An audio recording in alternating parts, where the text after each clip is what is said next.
Thank you, James. I will do something that is absolutely not classical for an economist. Usually people say, especially when they talk about technology, that supply will define the future. I would add here the more classical element, that of course this is true, and maybe even more true than in the future. But demand, not only supply, demand may select among those many elements of supply. And what I will try to do based on ESPAS and other elements gathered together at the same time by journalists and by our own research in the Parliament is to see what are the type of major social and economic demand that may select among those different potential provided by the suppliers of new technology. Be those technology, communication technology, even at atomic level, industrial technology, converging technology. In a way, why will it matter? Why will innovation matter even more than before? Because of what kind of trends outside technology will this discussion be even more important than 20 years ago? First, why it matters more than before. First element is to capture client investment, human resources within the new connected middle class. Here we have, for the time being, next slide, a geographic description of what is this new global connected middle class. Basically, the new middle class of Asia and Latin America. This is what present data are showing. But we can go immediately further and jump to the next stage. And this was already done by Peter. The new connected middle class is everywhere. Those are those people able to afford, to connect, to invest, to purchase those new services, providing long distance by the new supply. But for the time being, let's focus on that, because for European businesses, for American businesses, this is yet an opportunity in a traditional way not to be missed. If demand, a new demand is somewhere in the coming years, it is here. It is here, and it's not only demand for product, it's not only demand for services, but it is also provision of services, provision of investment, provision of talent, co-production, cooperation with a whole new continent.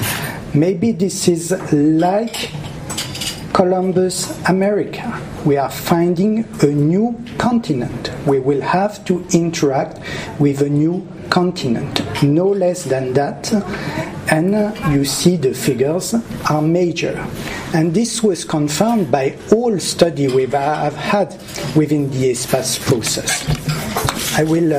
We can discuss it later. Second reason, next slide, is of course to capture productivity gain to reboost growth. Obvious, you would say. But why reboost growth now? Because according to at least part of the economy, we may well be in a phase not of booming growth, but at the end of a big catch-up period that has ended in many nations in the West already a few years ago, but that may also end at global level, not soon, but sooner than later. Just a few figures here. Next slide. First, productivity, obviously. This is a result gathered by the Economist Department of l'Expansion. 2 years of study. Productivity in the West now, and not only in Europe, is not progressing anymore. For the time being, this is not long-term trend, this is immediate reality. Nonetheless, it's very preoccupying figures. And we checked with our colleagues in the OECD, with whom we work in the parliament. They give almost the same figure. So you can play a little bit around. This is not true in every sector of activity. It's very tricky to play with consolidated data, but nonetheless, there is something like a decline in productivity just right now. And this is not good news when you see the next slides. This is historical data computed by a French scholar, Piketty, which support the theory that what we have enjoyed in the West, and especially in Western Europe, has been a long phase of catch-up period with the most dynamic economies of the time, and this was the US. What is a catch-up phase in economy? This is a phase where you industrialize when you're not an industrial nation, when you urbanize where you're not a urban nation, where you build city instead of countryside, where you have a huge productivity gain in agriculture. Nothing to do with real big technology, innovation, economies of scale. It's wider.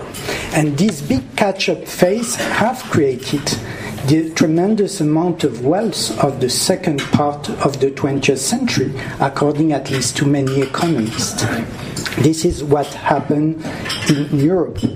In order to continue having growth when the catch-up phase finishes, you need huge productivity gains, as we had with the second industrial revolution among those nations that already did the catch-up with the British economy of the time. And this is, for instance, the history of Belgium or the history of Germany.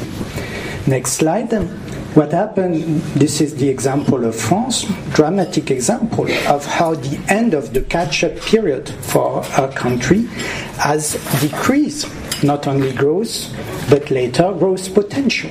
We're very far to the golden years, and there were difficult years for many, of the 50s or of the 60s. We are now a growth potential divided by 4 compared to this catch-up period.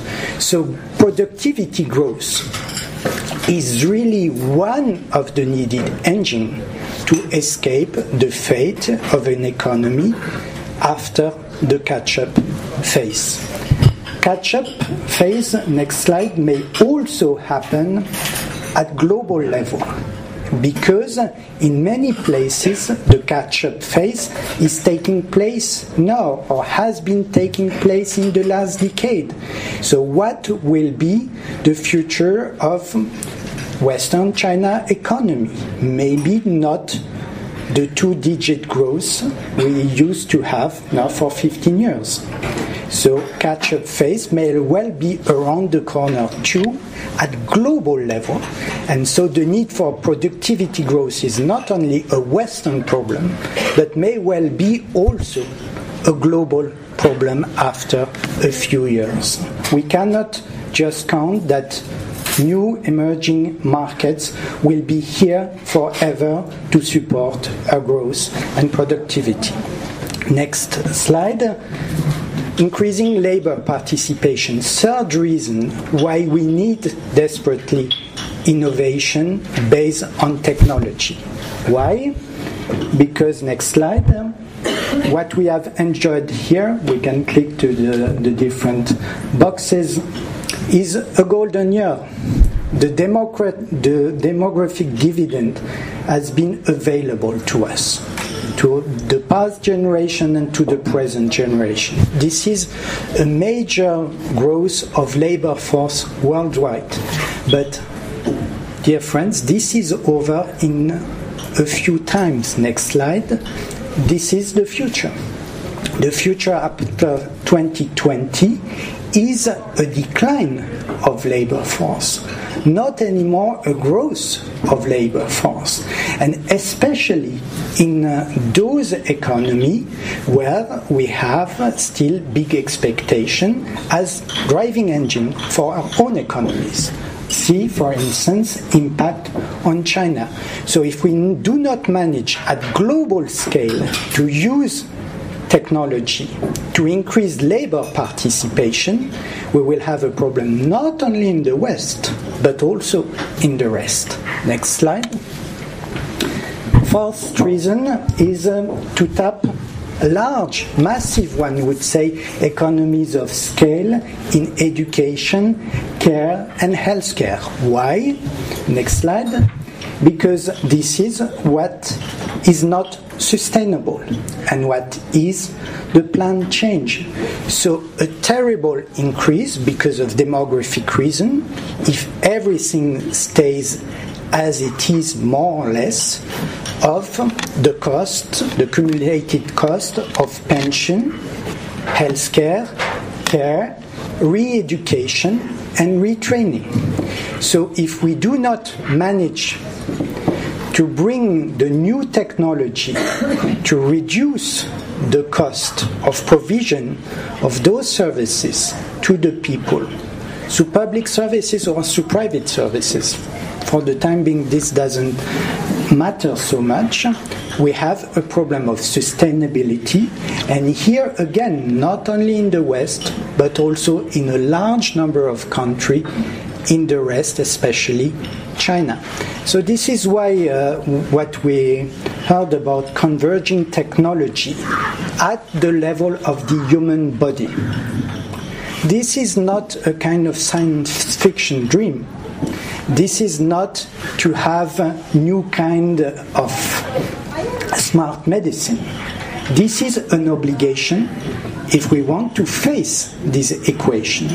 If we want to face this equation, there will be very few solutions than to destroy large diseconomies linked to the massive treatment of problems. You put people in one hospital, and here you have large number of these economies, and to go to more specific treatment based on information, personal data, specific treatment, shifting from mass and the economies of scale that are matched by many diseconomies of mass to more retail approach to healthcare, education, care, based on collection of data. This is not just to please the technophile. This is likely to be an obligation for every other system. Last point. The fifth reason, next slide, is of course to offer training, decent wages, and careers, true careers, outside a hyper-productive sector. And this discussion Peter was referring to about internet making us poor fits here. What we are witnessing, next slide, is for the time being, this is of course a journalist approach, but it is revealing between not productive and less productive, but a differentiation between hyper-productive, so very limited number of people making and creating huge value, and much larger number of people creating much, much less value. No wonder that in the lower edge you have problems. Problems for training, problem to pay decent wages, problem or pressure to reduce cost, because some of those sectors are not enjoying the same level of connectivity and of productivity gains than the rest. And this is where the industrial revolution, the manufacturing revolution, the new service economy derived from the new technology may at least bring some hope. Because if not, next slide, we may well keep that curve documented by Piketty, were not only because of their position in financial market, but because their participation in different sectors of the economy. Some hyper-productive, some very much less productive, you have an increase of inequality. Increase of inequality, and Piketty has documented it, has not only to do with the assets of the person, with the capital of the person, with the access of the person to different resources, like in Amartya Sen, but it has also to do with the level of education that enables such a person, we can go further in the maps, to participate in certain sector of the economy and not in other sector.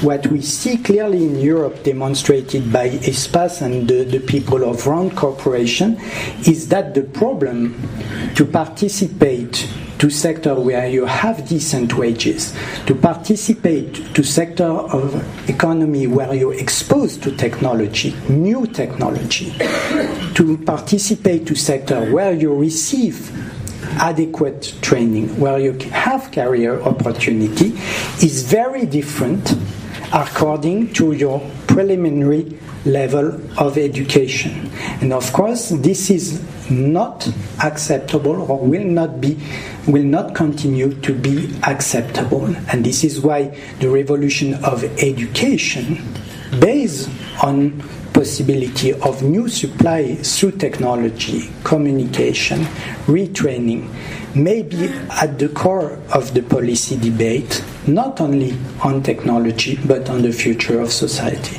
Thank you.